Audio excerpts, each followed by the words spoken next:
viewers, welcome back. In my last video, I showed you how to create these little jars of foundation paste. Well, I did, and I promised you in this video I was going to show you how to use them. I had already filmed it, but there was so much new information that came out, I decided to scrap that video, and you're getting this with all the new updated information. So I'm really glad that you guys like the idea. I can tell you I love the idea. This is so far my collection, and I'm completely loving the product. My last video I had no name for it. I was calling it foundation, which is basically what it does. But I was calling it pencil foundation.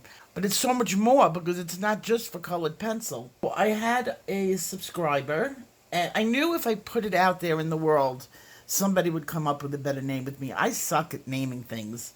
Really, I do. Ask my kids, they hate their names. They think we use no imagination.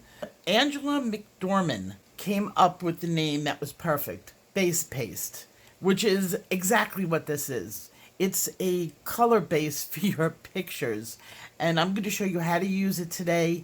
Today is the demo. You're going to learn all your tricks and tips. And so let's get right into it because there's so much. The idea behind base paste already comes from the papers that we use for creating art. They all come in different colors, and it's up to the artist to choose what color that you use. Now, why do artists not just use white paper all the time? Why do we need gray paper, tan paper, blue paper, black paper? It's because it increases the tone. And it's the tone of your products that will look different on all these different colored sheets. And that got me thinking, because you get a little frustrated sometimes when you're using black paper. Black paper makes lights look lighter, but it makes darks look darker, and sometimes you don't want your darks to look dark, and it gets frustrating. You're happy 50% of the time.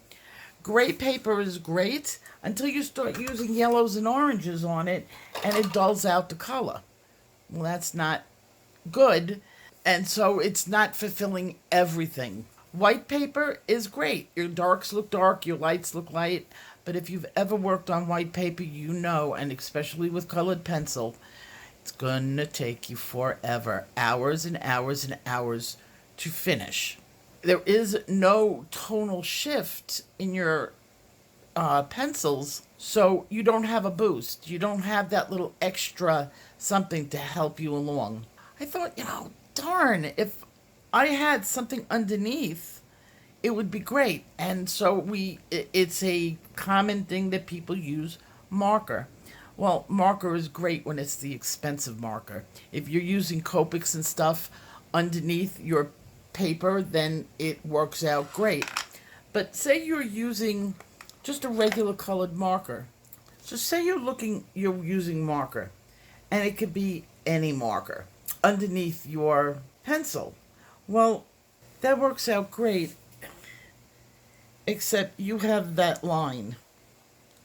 And even if you're using a blender, you're still going to have that line. You also can't change this tone. You can't blend this tone in.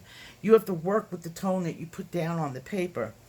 If I wanted an area on here highlighted, I would have to fight the darkness of this to get the highlight in.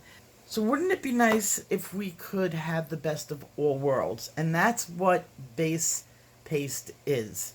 I just want to say right now, I do not sell this. You got to make it yourself. I have a link in the description on how to create this stuff for yourself. You can have as much or as little as you want. They're inexpensive to create. They're fun. They're easy. It's an afternoon to create an entire set. I will leave you the link in the description box below for it and the product list that you need for it. Once you buy the base products, I just showed you the sets that I have. I have close to 70 of them now, and I haven't even used up half the wax that I bought in the 2-pound bag for $9. So you really have a lot for a very little amount of money. In my last video, I showed you this, and I created this picture the background. I did most of the hair. I did the bird, all in the base paint. And then I went in with my pencil. I did all the detail work. I did a little bit of shading up, which you're supposed to be doing. And this only took me an evening to do this whole entire thing. Then I put a gloss spray on it just to give it a little shimmer and shine and protect the paper. And it's done. It's very simple. Now I want to show you something else I did. This is the background, the clouds. If anybody has done clouds in colored pencil, you know what it takes to make clouds in colored pencil. It takes hours. Here is a realistic cloud background. In pencil, this would have taken you hours to do. To get a realistic fluffy cloud is not an easy thing to do, and a lot of people, older people, don't even have the hand ability to create these clouds. Do you know how long it took me to do this? 16 minutes. And I have a video coming out where I do it in real time to show you. 16 minutes start to finish. Fluffy cloud background. When have you ever done a background in 16 minutes? So that will be coming out. I can't do everything in one video. Today I'm going to show you the basics on how to work with this and give you some tips and tricks on it.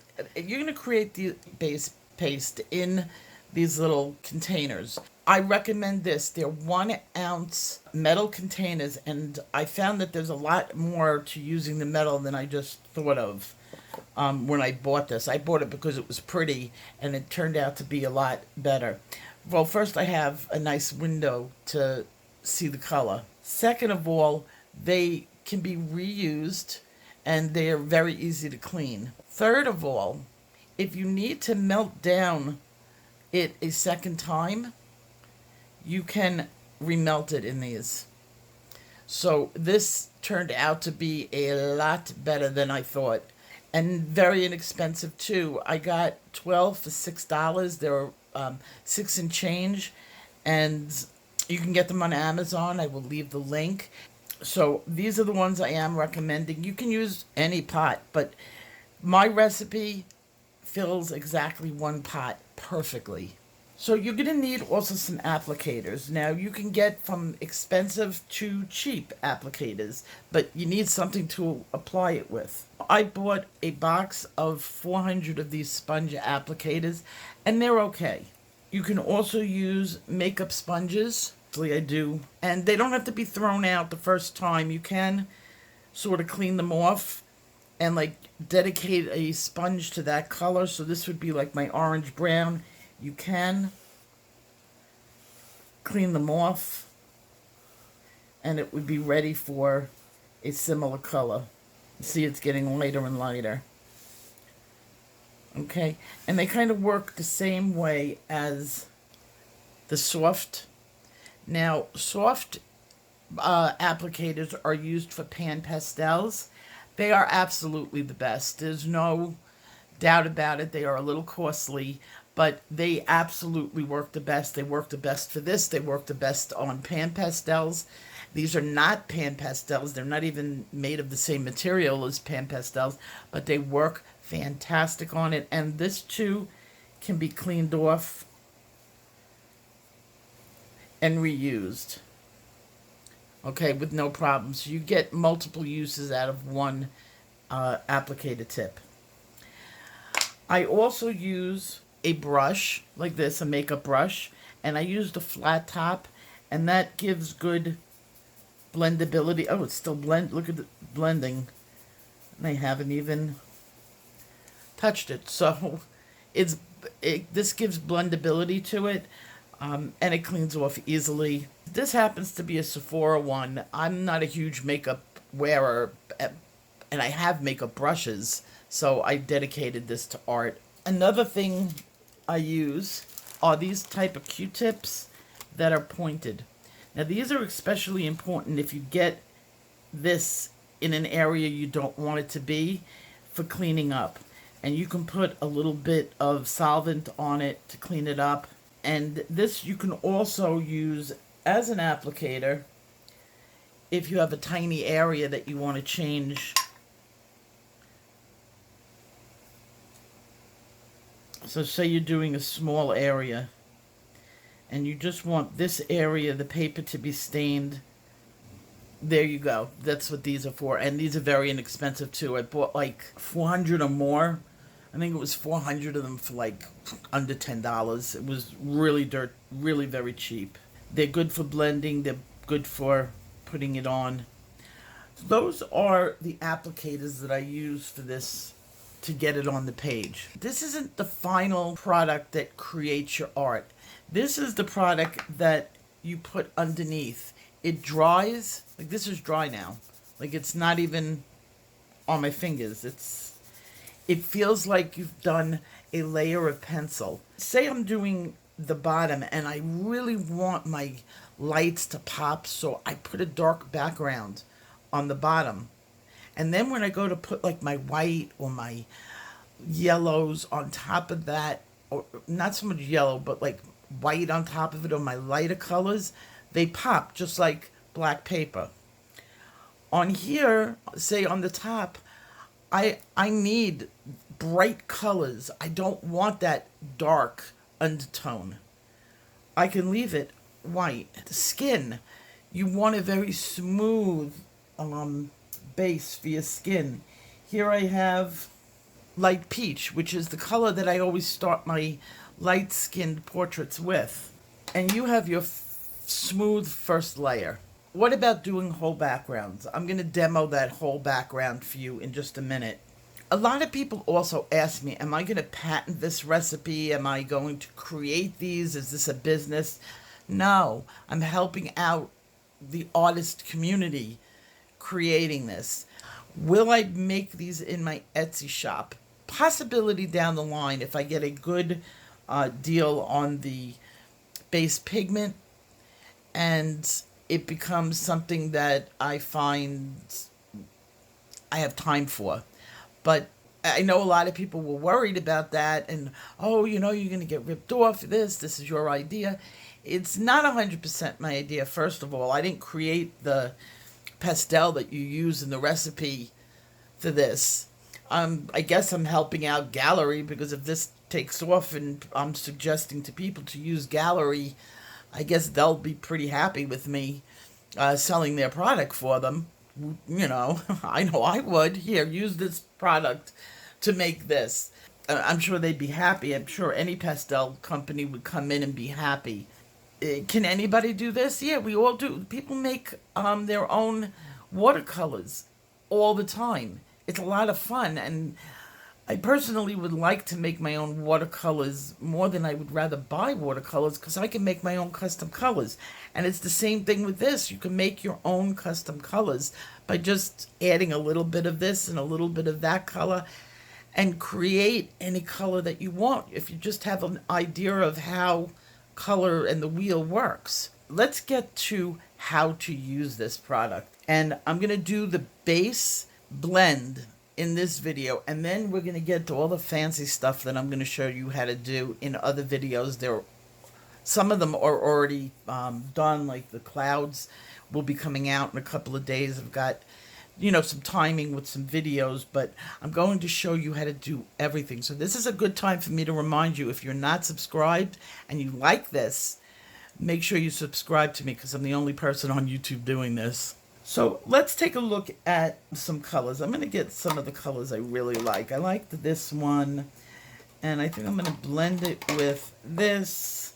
I'm going to get out my white, and let's pick one more color for a third color, a darker purple. Okay, so those are the colors I'm going to use. I could put everything else away. Somebody asked me about the linseed oil and stain. Now, yeah, linseed oil is yellow, and they use that in paint all the time. Why do I have linseed oil in this recipe? It's because it's a color enhancer. Let's face it, white is a very, very difficult color to use. It's not a very opaque white. This is a very translucent white. I mostly use this white now for just glazing over things and moistening things up and getting things flowing, other than just totally using this. I mean, it does work as a white, but it's mostly for, like, this is how it is. Now, they were concerned that the linseed oil would discolor this. Now, my finger discolored it because I didn't use a clean finger. I used the one that I just had my brown in. But this is pure white. The linseed oil did nothing to discolor the pigments. Another thing that's already been thought of is adding micas into the mix and all these different, metals to make it metallic. I tried it. The pigments kind of obscured the glitter, covered over them, and I didn't get that pop and that you would want. But on the other hand, when you use this, and I will show you, here's a jar of inexpensive mica. Mica you cannot use directly on paper. There's no binder in it. So while you could stain the paper, it's not going to stay there. You're going to be able to buff that off just like it's powder. But when you take a little bit of base and blue anyway, well, yeah. I'm going to take a little bit of the white. I'm going to put it on the paper. Now I'm going to take some blue mica. I'm going to put it down and I'm going to buff it in. Okay, it doesn't always come out good with your hand. We all know that. Mica now binds with the wax in the product, and you can get some really crazy iridescent colors down on your page. Now, this isn't an iridescent mica, it's just a blue mica, but I'll show you the shine that it gives, if I can get it in the camera view. I don't know if the camera, there it is. And you get a beautiful shine, and you can put your mica anywhere you want. At the very end, you're going to spray seal it anyways. That is not going anywhere. It's staying. So that's the difference between not using this product and this is using this product. And it stays. It doesn't rub off. Teeny tiny bit of extra powder on the paper. Not much. That's nothing. And that could have even been on the on my finger. Just teeny tiny bit. A little bit of spray. Now, what spray do I use? I use, for the final fixative, I use triple thick crystal cleared glaze. And that is what I used on the first picture that you couldn't tell what medium I used on that picture. This is what I used on that. Now, there are going to be times where I'm going to tell you with different techniques that you need to fix it. And for that, I use Krylon Workable Fixative. And this sprays on, I really shouldn't be spraying in the house. A little bit. See, it goes on perfectly clear. And it dries perfectly clear. You won't see it. It's not going to affect your books. And once this completely dries, you can see it's still wet. You can see the shine on it. See? Once that completely dries, and it will dry completely, you don't even know it's there. It's not matte. It's not anything. It's just sealed. So I love that stuff. That is what you're going to use in between layers when you want to change color drastically. And I will show you how to do that as that situation comes up. Today we're just learning to do the base. How to do your basic fade. And I'm going to do it on the white page. I'm going to do a very quick fade for you today. So I'm going to start with my darkest purple. And I'm going to just get it all nice on my softy palette. Now I work with paper underneath it because you want to get it really up on the edges. So just put down some computer paper or something cheap down. And I'm going to add my first layer. Now you can see how translucent it is. Do not expect this stuff to be opaque. You don't want it to be opaque.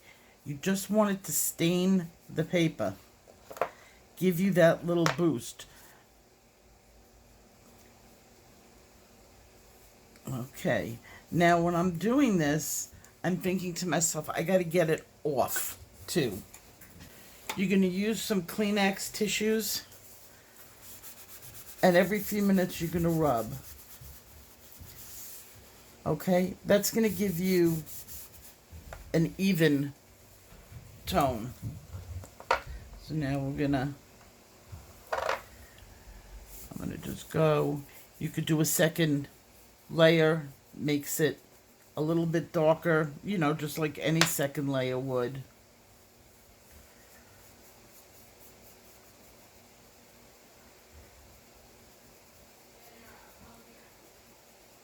And just work this.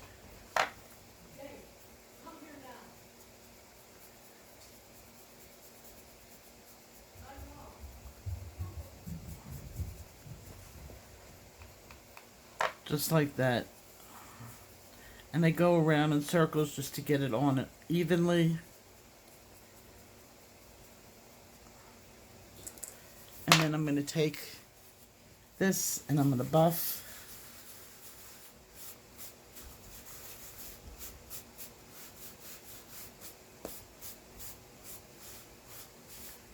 Those little things that are coming off on it, it's the tissue, not the paste.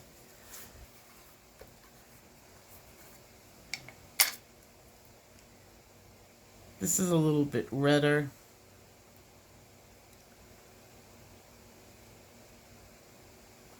That color. And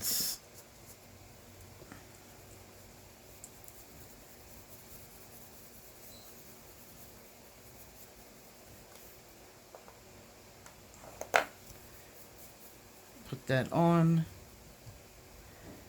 Could put on 2 layers. I'm going to make sure that where I'm putting it on, where it goes to the next color, is very smooth. Fades right into it.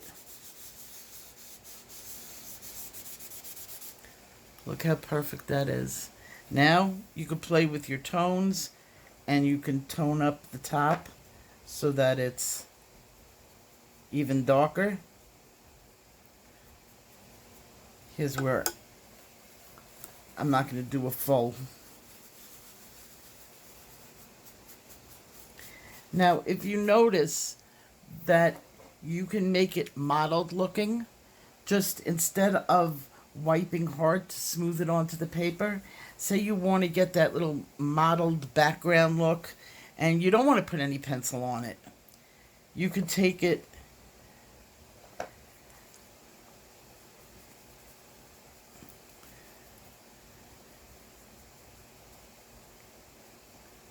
don't fill in all the areas, go in with another darker color in there.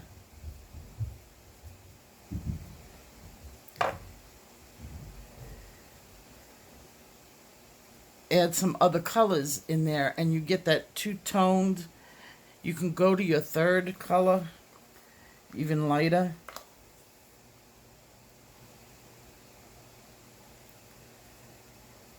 And you can get it lighter.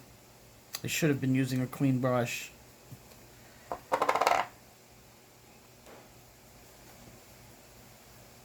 Because the colors are blending.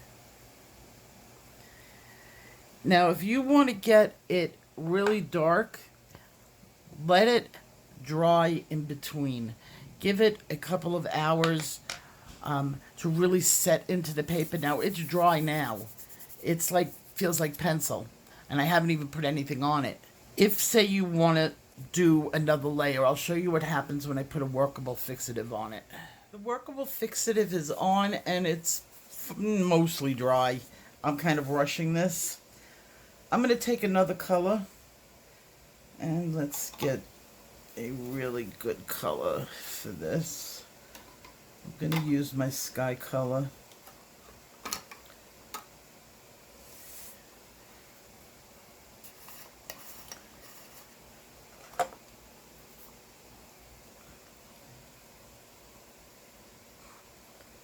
Okay. And I can put another color over that purple and give it another effect. Look how beautiful that would be for a background. And if you do a fade coming in from the corners with your main focal point in the middle, beautiful. You can use darker colors on it. Now I have two different recipes for this. I leave the link again. It will be in the description on how to make these. It makes your work so much faster and so much easier. I'm actually working on a picture now with a fire sky, and you can create fire using this. So the possibilities are endless. Now, another thing that I wanted to show you, one of the last things I want to show you, is if it gets too hard. Now, sometimes you're not perfect with the recipe. One of the pigments comes out a little bit harder than the rest. It's okay. All you have to do is get a bowl of hot water, put this resting on the bottom, and it will soften up this, and it'll become more creamy. I like a little bit of extra oil in it. This is my favorite consistency. You see the shine on it? Now, in some of them, if you don't completely mix it, okay, some of the oil may raise to the top. Don't wipe that oil off. Just keep buffing it into the paste, and it becomes perfect. This is the perfect consistency, what I would think for me. You might be different. You might want something a little bit harder. Let me see what else. I had some other tips for you. Oh, if you make it and it doesn't come out where it dries immediately, or if you don't mix it completely and there are little pockets of pigment in it, it's not ruined either. What you can do is, if it's at all sticky, which it shouldn't be, but I have colorless blender, and all I do is put a little colorless blender. This is a pan pastel. It's a powder. This will not affect the color, and you just wipe that on. This is dry anyway now. Wipe it on, and any sort of tack or stickiness goes immediately away. It's not a problem.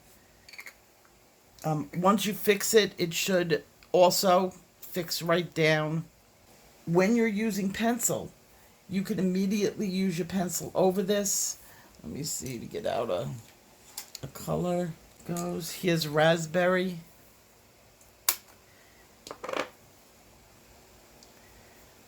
And you could see how easily the color goes on. And you can blend, you can do everything. It's like stained paper. That's all it is. So put this through your ink jets. You can do coloring book. You could do original artwork with this. It's perfect. It's like drawing on paper. Look. And see how it turns it a little bit pinkier because of the tone underneath. So it works. Oh, about the light fastness on this. It's about as light fast as the pigments that you use. So I can't even say what it does. I would probably use a very good pastel. If you're selling your artwork and you're using this, I would go with the higher end. Just in general, budget. I'm doing this for budget, for coloring book, for the beginning artist, but advanced artists can still use this. If you're selling your work, I would go with the ingredients that I know works, that are light fast, and I have proof of it. I'm not doing any sort of light fast testing on it because everybody's recipe will be different, depending on the pastels that they decide to use. Now, I'll just demonstrate very lightly the white What I've used the white for is, see, you don't get a white on it, but you can lighten it and blend out your lines. You can kind of see it in there. So if I want to go in and get that more mottled look in specific areas, I can use the white.